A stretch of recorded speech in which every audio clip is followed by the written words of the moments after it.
Balik ya, nggak apa-apa. Bisa. Balik ya. Balik ke dia. Kalau nggak sakit, jatuh. Nggak ada kereta, Bang. Ya, nggak apa-apa. Let's go. Oke. Bere. Syederalun program vaksinasi COVID-19 masih terus berlanjut di wilayah Kabupaten Semelu.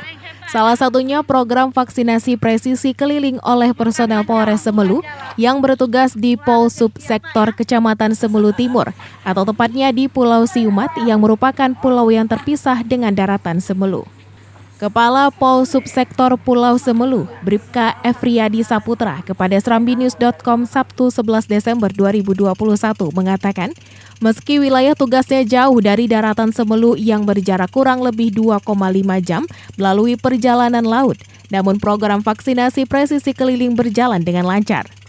Ia bersama personel di Polsub Sektor Pulau Siumat membantu para warga untuk menyeberang, terutama warga yang telah lanjut usia.